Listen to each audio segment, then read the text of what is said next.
Assalamualaikum warahmatullahi wabarakatuh. Alhamdulillah rabbil alamin wassalatu wassalamu ala asyrafil anbiya'i wal mursalin sayyidina Muhammad wa ala alihi wa sahbihi ajma'in. Rabbi shrah li sadri wa yassir li amri wa hlul 'uqdatam min lisani yafqahu qawli. Amma ba'du. Kita sambung balik jilid pertama baru. Kita bicara sebelum ni pasal kuhan pasal Tok Bomo. Okey, kita Bomo ruqyah biasa jampi gitu saja dah. Dia cerita benda ghaib. Cerita benda ramal selepas kau. Kuhan ni lebih kepada, jadi dalam bab jenis mana ghaib tu kita bicara sebelum ni. Dia ada ghaib mutlak dah. Dia ada juga ghaib mutlak tapi diberitahukan oleh Allah SWT. Dah yang diberitahu oleh Allah SWT kepada nabi-Nya apalah. Manusia ke malaikat adalah dia jaga tu hebu je, tapi tak boleh mutlak kata orang tu tahu, nabi tahu tak boleh. Tahu benda ghaib tak boleh. Tapi tahu benda ghaib ni telah diberitahukan oleh Allah dah kepada nabi tu sebagai perkara tertentu tu boleh lah. Tidak semua dah, tak boleh kata mutlak. Sebab yang tahu segala-galanya, yang tahu secara mutlak benda ghaib, benda akan datang hanya Allah SWT. Nabi tak tahu, si bahagia saja. Tu pun sama-sama dah. Nabi tak tahu sikit-sikit. Yang kedua kita nak bincang ni ghaib nisbi dah. Bukan ghaib mutlak, maksudnya betul-betul ghaib benda yang Allah sahaja tahu. Kalau Allah beritahu kepada Nabi Rasul tu, hak tu ya tahu dah. Dia ghaib nisbi ni mengetahui sebahagian dan tak tahu sebahagian lain. Boleh berkaitan dengan tempat dan waktu. Contohnya dalam tempat adalah ada seorang tahu tentang suatu tempat yang orang lain tak tahu pun tempat tersebut dah. Orang tu gitu dia tahulah. Orang yang tak pernah pergi tak tahulah tak. Maka orang yang tidak tahu akan tempat tersebut menjadi ghaib baginya. Contoh nyata akan hal ini adalah tentang kerajaan Ratu Balqis ni. Ratu Bilqis ke Balqis ni. Nabi Sulaiman alaihissalam tak tahu pun. Hebat punya main mukjizat. Nabi Sulaiman tak tahu pun. Ada kerajaan dan di Sabak tu dah. Jadi jadi Ratu Balqis tahulah kerajaan dia dah. Maka dari sini apa yang ada negeri Sabak adalah ghaib bagi Nabi Sulaiman alaihissalam. Contoh lain adalah keadaan Nabi Yusuf alaihissalam. Bagi Yakub, keadaan Nabi Yusuf alaihissalam adalah ghaib. Tak tahu apa jadi dengan Nabi Yusuf. Sedangkan bagi Nabi Yusuf alaihissalam tak tahulah dia sendiri. Adapun tentang waktu terbagi atas masa yang lalu, masa sekarang dan masa depan. Kalau kita meninjau masa lalu, maka banyak dari masa lalu yang ghaib bagi kita semua, dan kita tidak tahu apa yang terjadi 1000 tahun yang lalu lah. Sejarah zaman dulu, lama tak tahu dah. Adapun masa sekarang juga banyak di antara kita yang tidak tahu kejadian-kejadian yang ada pada saat ini. Tempat lain tak tahu berlaku dah. Maka apalagi dengan masa depan, kita sama sekali tak tahulah. Tetapi terkadang masa lalu menjadi tidak ghaib kepada ada yang mengkhabarkannya, dan ataupun ketika kita baca berita dan sejarah. Kalau kita tahu tu tahulah, baca sejarah kita tahu dah. Sekadarnya lah dah. Oleh karenanya banyak cerita-cerita para nabi di masa lalu yang Allah SWT ceritakan pada Nabi SAW. Yang Allah SWT sebut sebagai hal yang ghaib. Benda tu tak tahu sebelum ni. Allah beritahu dari Quran, barulah Nabi tahu. Contohnya Allah SWT bercerita tentang kisah Nabi Nuh AS.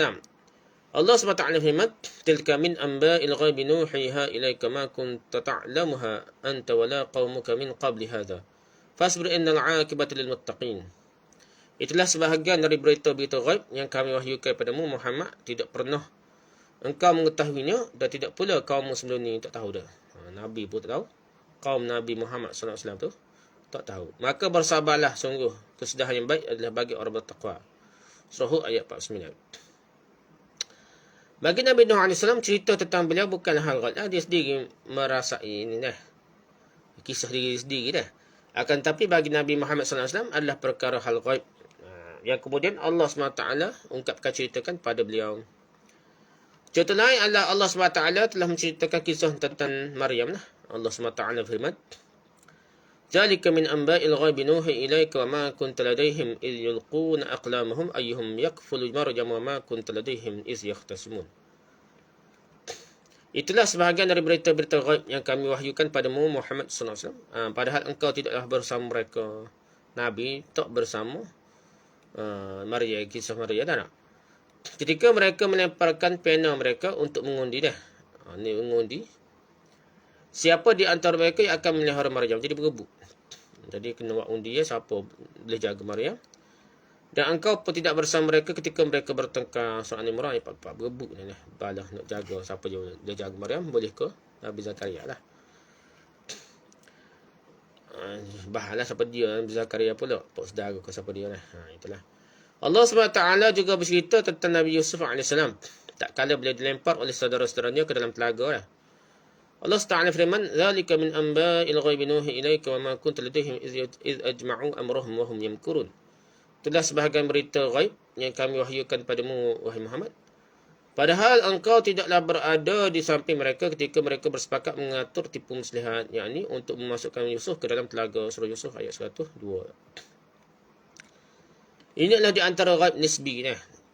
Kategori waktu masa lalu lah. Ghaib nisbi yang berkaitan dengan masa depan contohnya adalah berkaitan dengan alam kubur. Bagi kita ini adalah perkara ghaib. Akan tapi bagi orang yang telah meninggal tidak menjadi hal ghaib bagi dia lah. Orang yang merasai mati tu masuk dalam barzah tu bukan ghaib lah bagi dia. Oleh kerana ada dalam kategori ghaib nisbi yang seorang boleh tahu dengan cara tertentu. Di antaranya adalah berita, bertanya dan yang lainnya. Akan tapi ada juga ghaib nisbi yang benar-benar seorang tidak boleh tahu kecuali orang yang mengalaminya, iaitu alam barzah. Orang yang mati dah baru tahu dah. Dan tentang syurga neraka lah. Jadi secara kesimpulan lah, ilmu ghaib ni ada dua, ilmu ghaib mutlak dan ilmu ghaib nisbi. Ilmu ghaib mutlak ni yang tahu hanya Allah SWT saja. Contohnya bila terjadi hari kiamat ke apa dah. Kalau tak cerita lah Tok Guru, Tok Wali kita dah. Nazim Al-Qudusi pun ada cerita dah. Dia kata tahu berapa-berapa meramah dah. Jadi itu tanda tipu daya syaitan iblis lah. Kadang-kadang Tok Guru ni, Tok Wali kau gapo ni berasa dia ni keramat dah nak. Dia dekat dengan Tuhan, dia rasa dia qazah dengan Nabi, dia rasa jumpa dengan Tok Wali Nabah Gali, Wali Abdah, dia berasa tu ada berita-berita maklumat ghaib beritahu dia, padahal itu bukan dari Allah. Itu tipu daya iblis sehingga mereka banyak meramal, banyak yang salah benarnya. Tapi begitulah anak murid ni nak. Dia ta'wil nak betul juga Tok Guru dia. Khilaf sikit lagi dengan masa. Padahal itu hanya Allah SWT boleh tahu lah. Siapa dia Imam Mahdi ke apa secara mutlak dia lah ni dah. Benda tak jadi lagi nak ramai dah orang ni namanya Mahdi. Orang ni Imam Mahdi bila tahun berlaku dah. Ini adalah tanda-tanda yang kiamat. Hanya Allah Ta'ala saja tahu, yang tak boleh kita bermudah-mudahan beramal lah. Ilmu ghaib mutlak pun ada yang Allah beritahu sebahagian kecil kepada para rasul, seperti sebahagian kejadian di masa depan dah. Bila kiamat nanti berlaku gini-gini tu Allah.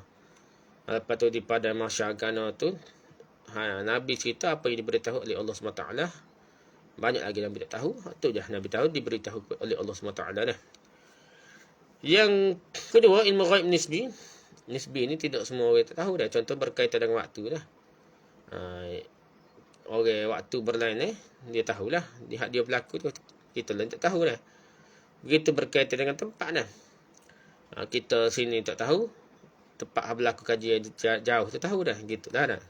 Tapi sekarang ni kalau orang atas cepat apa kod WhatsApp ke apa cepatlah tahu dah. Syekh Muhammad bin Wahab rahimahullah ta'ala membawakan beberapa dalil tentang bahayanya para dukun, para tok bomo, hak jenis cerita benda ghaib ni lah. Di antaranya Imam Muslim dalam sahihnya meriwayatkan dari salah seorang dari isteri Nabi sallallahu alaihi wasallam bahawa Nabi bersabda, "Lam tuqbal lahu salatun arba'ina yawman." Barang siapa yang mendatangi tukang ramal lalu menanyakan kepadanya tentang sesuatu lalu membenarkannya. Jumpa tak bomo pun ada setengah tu orang panggil Tok Guru, Tok Wali pun ada dah.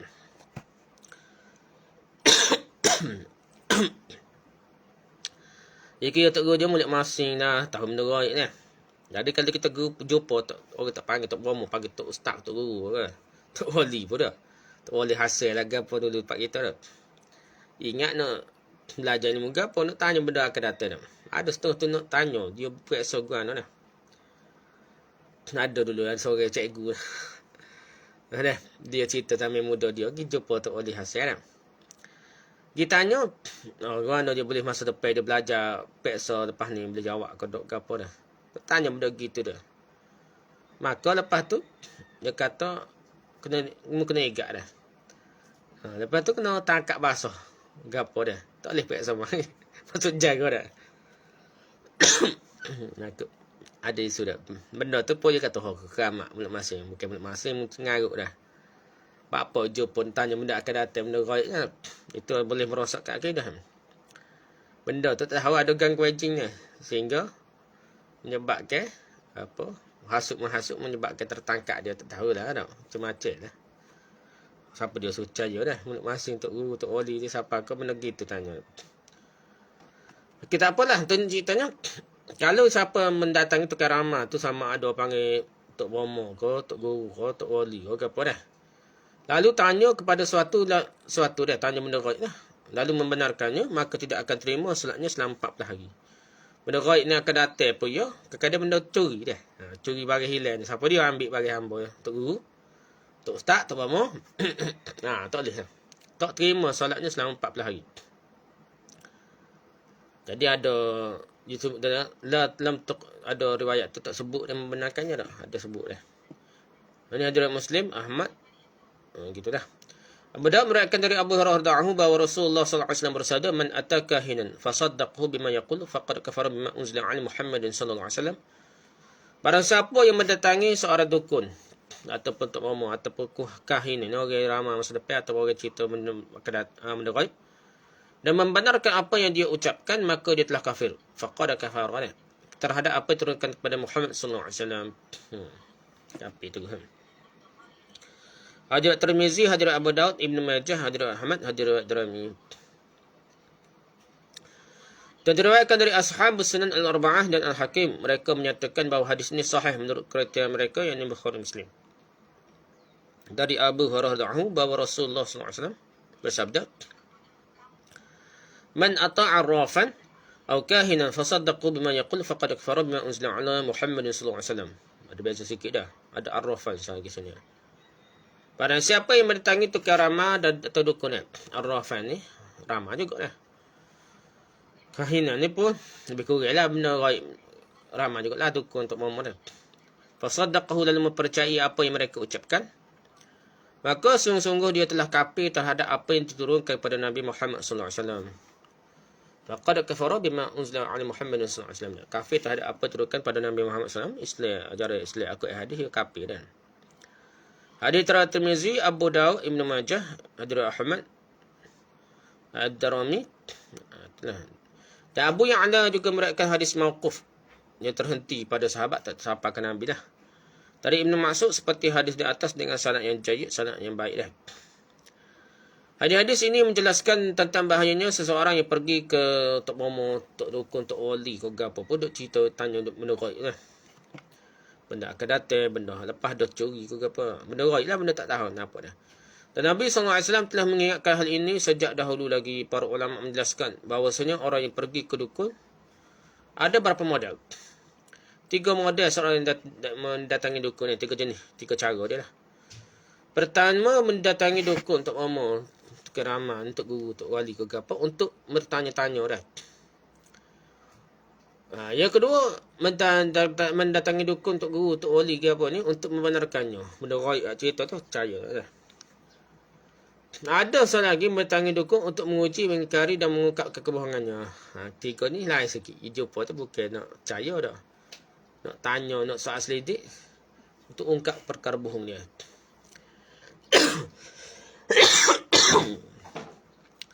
Kalau pergi nak tanya saja, haram.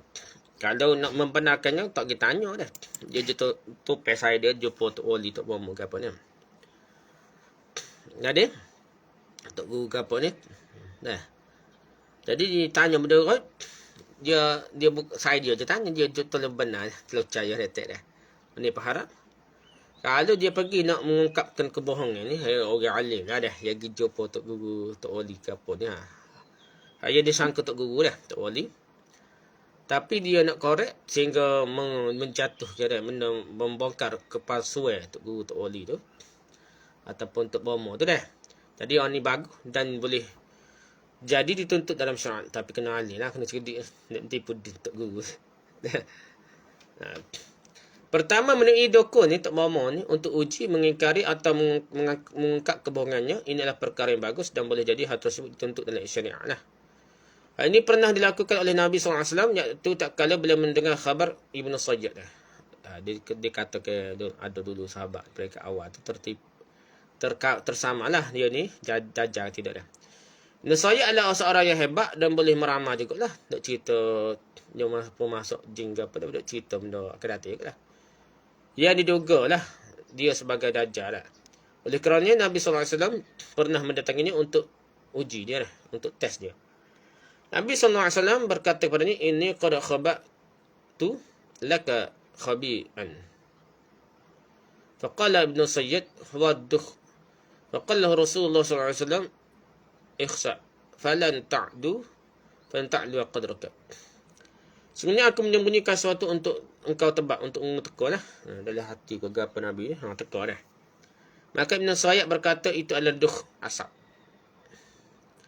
Rasulullah SAW berkata, tetaplah di tempatmu, engkau tidak akan melampaui kemampuanmu. Hadis ni riwayat Muslim lah. Jadi dia tak boleh tekun, tepat lah, tekun sikit-sikit lah. Tapi gitulah, ni Nabi dah. Orang kapur, dia mudah percaya kak, tegur betul sikit, bukan betul sungguh dah. Yang kedua dah, menemui dukun untuk bertanya-tanya. Hukum akan hal ini adalah haram. Orang yang melakukan hal ini maka tidaklah diterima solatnya selama 40 hari.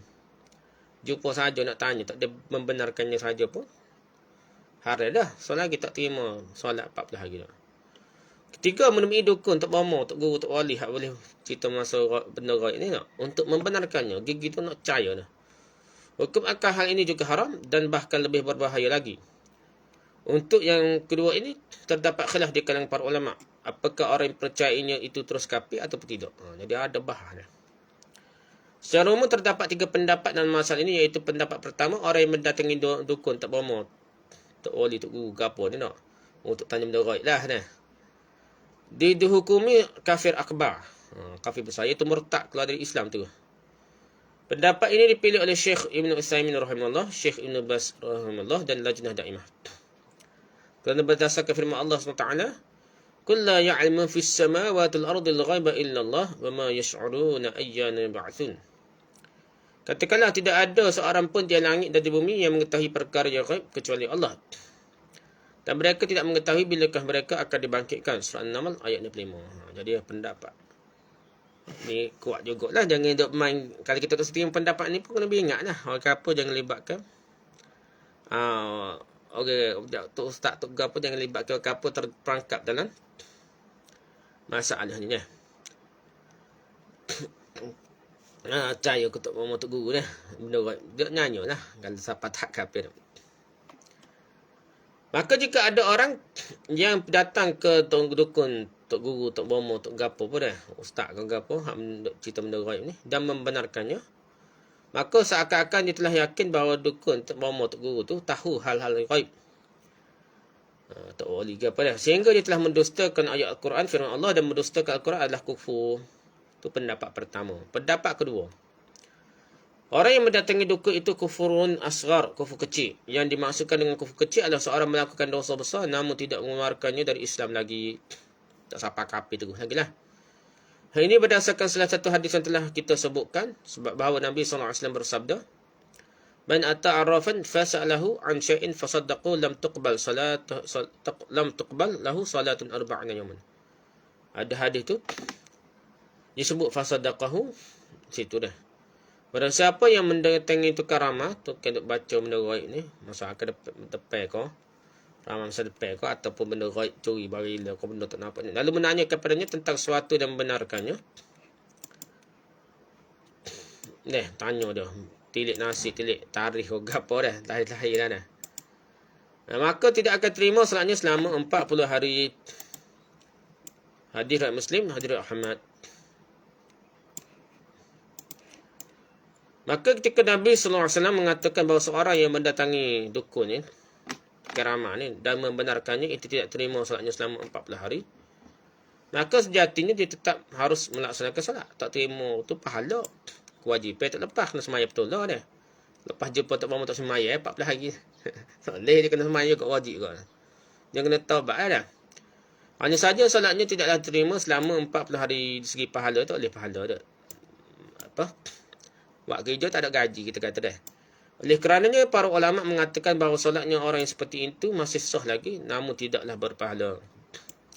Hal ini sebagaimana juga sabda Nabi sallallahu alaihi wasallam, "Man syaribal khamra lam tuqbal lahu salatun 40 sabahan."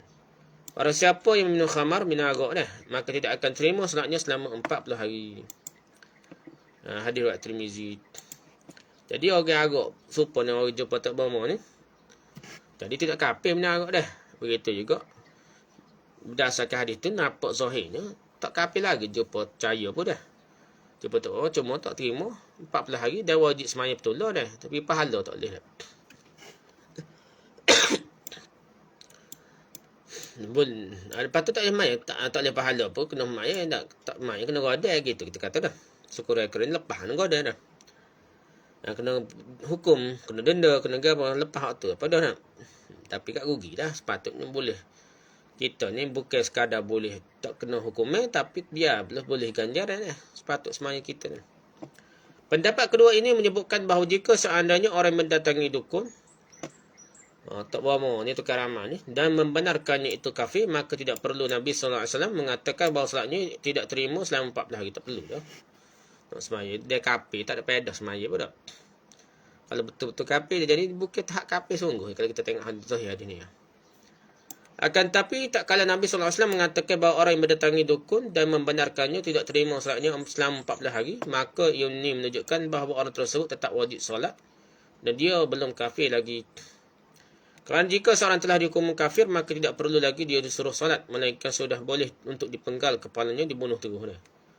Akan tapi kerana redaksi hadis menunjukkan bahawa dia tetap wajib solat, maka dia hanya dihukumi kafir asghar, kafir kecil tidak dalam lagi. Itu pendapat yang kedua. Pendapat ketiga, orang yang mendatangi dukun itu kafir dengan tawakuf. Maksudnya Allah tidak dijelaskan apakah orang tersebut kafir besar atau kafir kecil saja, tak boleh beritahu dah. Kerana kita hanya mengikuti kerana kita ikut apa yang dikatakan oleh Nabi sallallahu alaihi wasallam yang menyebutkan bahawa orang yang datang ke dukun, ke Tok Bomo ni lah, yang cerita benda gaib, bukan Tok Bomo baca biasa je duduk cerita ramah benda gaib dah, dan membenarkannya itu kafir terhadap Al-Quran dan Sunnah. Hal ini sebagaimana hadis dari Abu Hurairah telah disebutkan bahawa Nabi sallallahu alaihi wasallam bersabda, "Man fasaddaqahu bima yaqulu faqad kafara bima unzila ala Muhammadin sallallahu alaihi wasallam."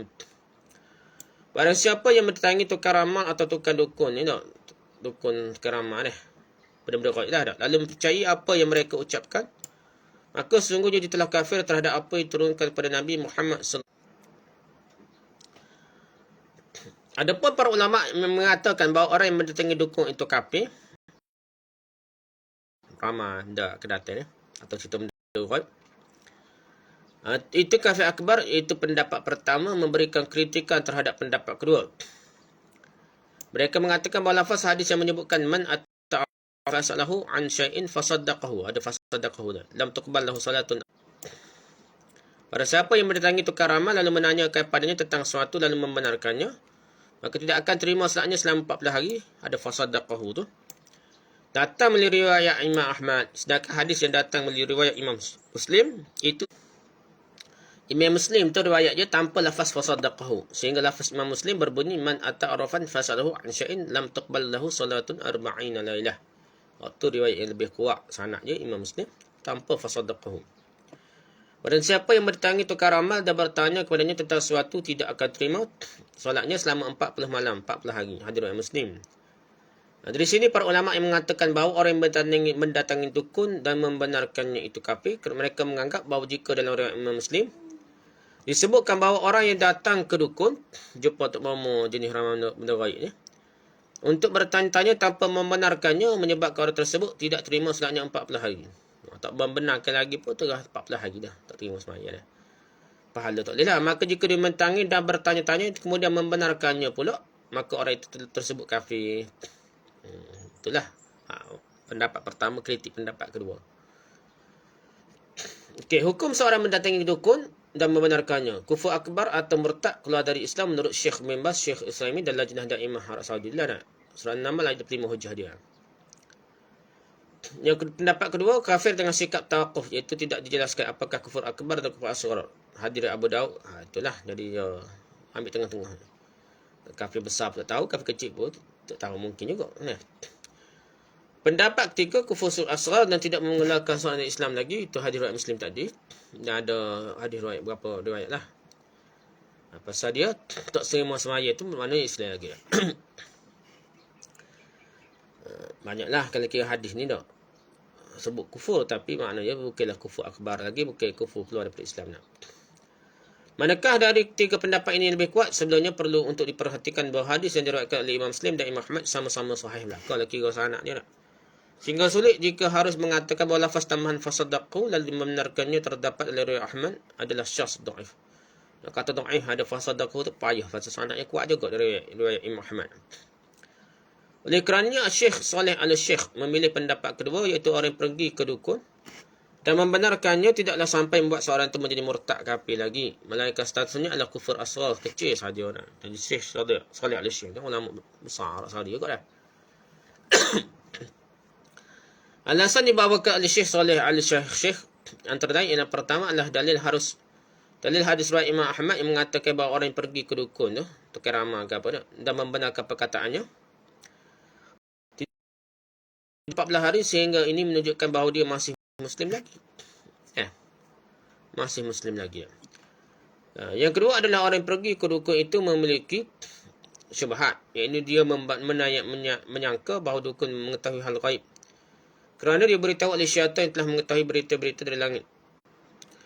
Mengetahui dia kata Tok Bomo, Tok Guru, kau apa Tok Wali tu tahu kerana ada syaitan kau apa, Wali Nabah apa beritahu dia daripada langit. Sebagaimana telah jelaskan bahawa sebelumnya tentang cara syaitan mencuri berita dari langit. Sehingga orang tersebut mengatakan bahawa hal itu tidak lagi gaib kerana telah diketahui oleh malaikat, didengar oleh syaitan yang kemudian disampaikan kepada dukun. Ataupun ini syubhatnya Tok Wali Nabah lah, Wali Kutub ke apa tahu dah.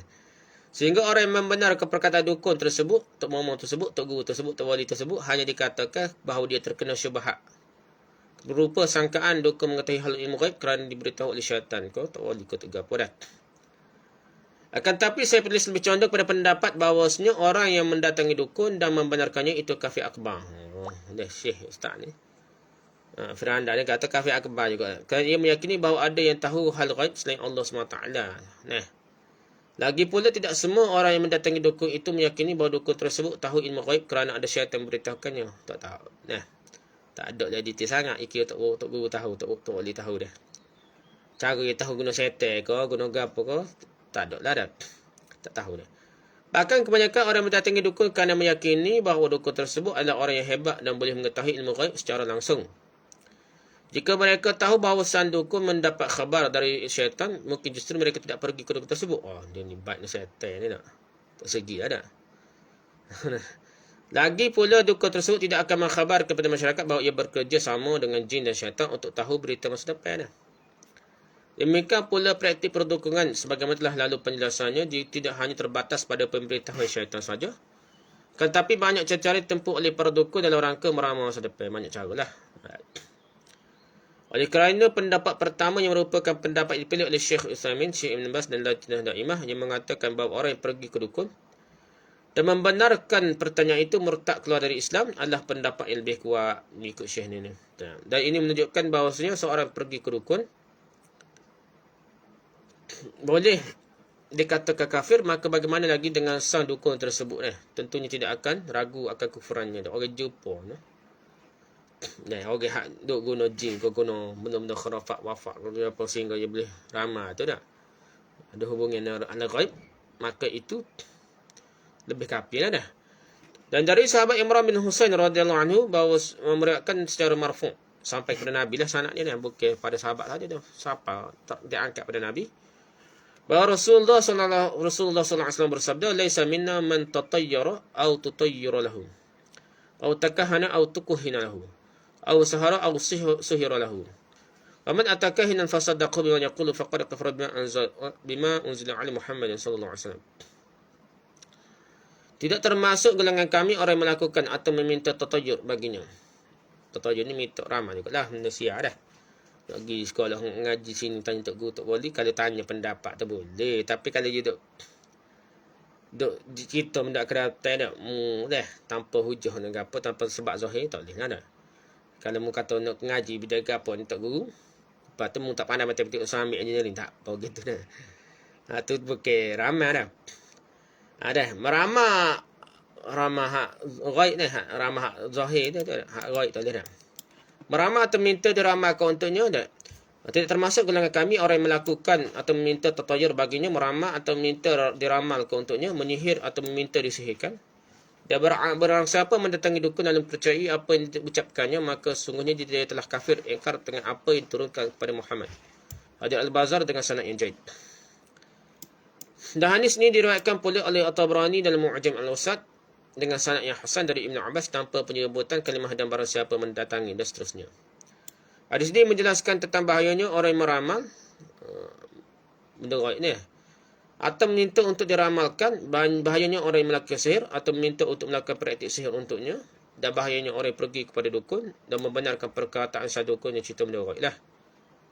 Namun jika ada orang yang pergi ke dukun namun dia tidak tahu bahawa yang dia datangi itu adalah dukunnya, kemudian dia bertanya kepada dukun tersebut, dan dukun tersebut juga mengkhabarkan padanya, maka bagaimana hukum orang tersebut? Dia tak tahu dia ni panggil ustaz tu tak dia kat dia apa.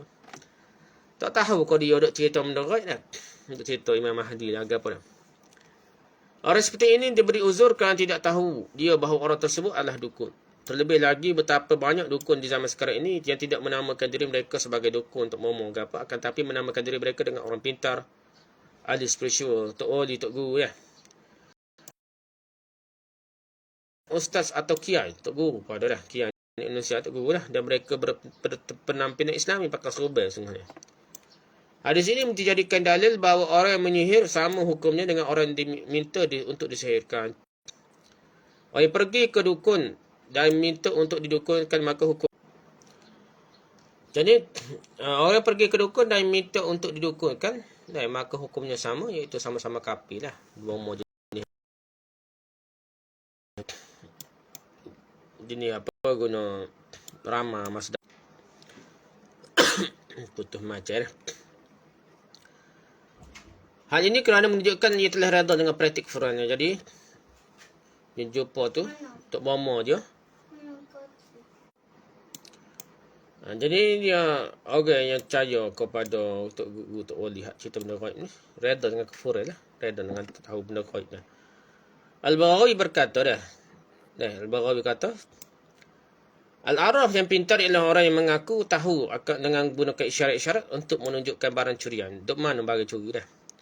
Atau tempat barang hilang, atau siapa curi, atau siapa bomo sihir ke apa dah. Dia boleh hoyak ni lah sihir dah.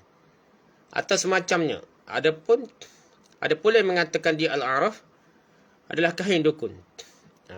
Padahal kahin adalah orang yang memberitahukan tentang perkara-perkara yang akan terjadi di masa hadapan. Kahin ni secara umumnya, kahin ni. Dia cerita benda akan datang dah. Arwah ni cerita benda hilang barang curi. Tapi ada kata sama ya. Nah. Ada pula yang mengatakan al-kahin ialah yang memberitahukan apa tersimpan dalam hati seorang dah. Nah. Dalam hati boleh baca dah. Orang ni nak gini dah. Ada tu orang kata setengah tok guru tok wadi tu dak pada tok bomo ni. Pakai serba sikit panggil tok guru dah. Tok wali. Cerita benda ghaib. Sedangkan orang tok guru tok wali tu dia tak sedar apa diri dia berhubung dengan jin kerana amal bid'ah tertentu dah. Amal bid'ah tertentu dia berasa dia ni tidak berasa tipus berhubung dengan syaitan, padahal dia telah mengamalkan bid'ah sehingga telah menarik. Jadi arwah kahin kita dia tahu benda lepas dah atau sekarang tengah berlaku lah bagi hilang curi ke apa dak. Siapa buat dia, orang siapa yang sihir ni. Dia kata orang ni buat sihir dah. Kalau tok bomo dok kecek gitu, nah tok guru dok kecek gitu, ni ada unsur jin, ada unsur iblis syaitan lah. Dan tak tahu. Jadi siapa hak sebut dia tahu masa depan kau bagi hilang kau ni panggil dukun atau araf boleh capai berlaku lah. Dia telah dikatakan haram mendatanginya dan berkufur dah.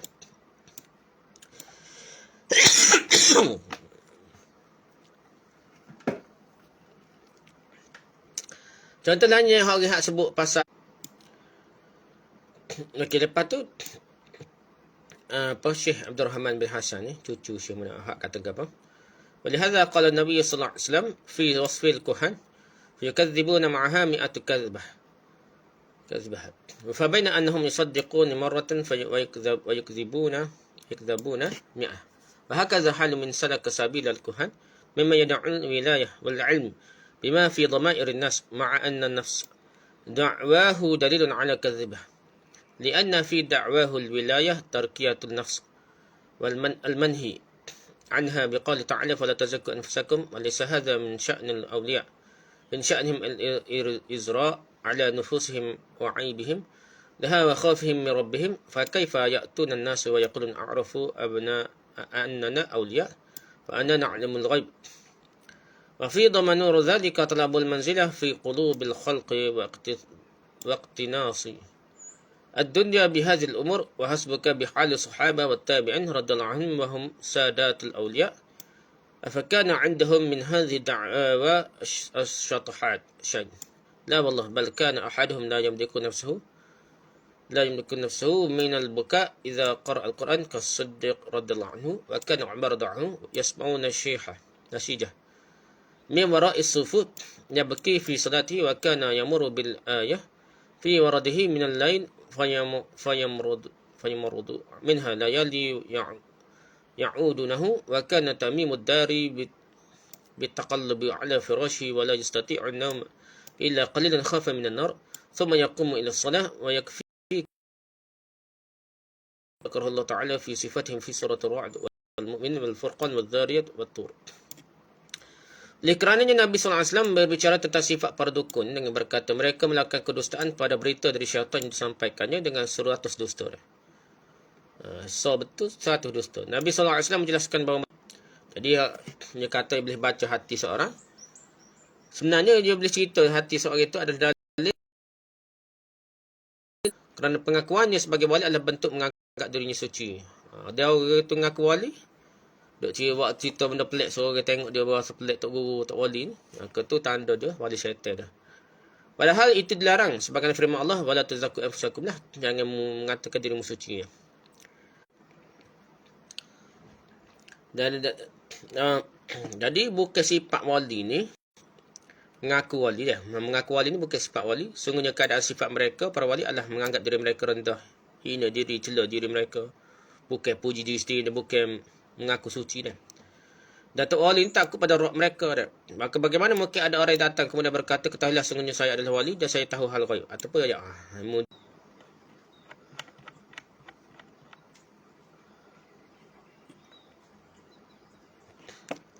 Okey, jadi bukan dok cerita tahu benda ghaib boleh baca hati orang, itu bukan tok wali sebenar dah. Dia nak cari kedudukan di hati manusia dan untuk cari dunia melalui perkara ini lah. Jadi dia ada orang tak cerita orang ni. Tahu dah awak ni nyakit gini, awak ni gini. Ya awak ni ada hajat gini. Dia boleh hoyak masuk dia telah ada di berita wali Cina. Ada setengah tu dia nak masuk rumah. Tu panggil tok wali dia ni.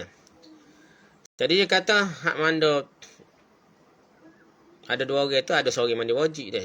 Ada malam ada seorang tak mandi wajib dia. Jadi hak tak mandi wajib dia boleh naik dulu dah. Dia cerita nak ajak dia bisa tahu hati orang dah.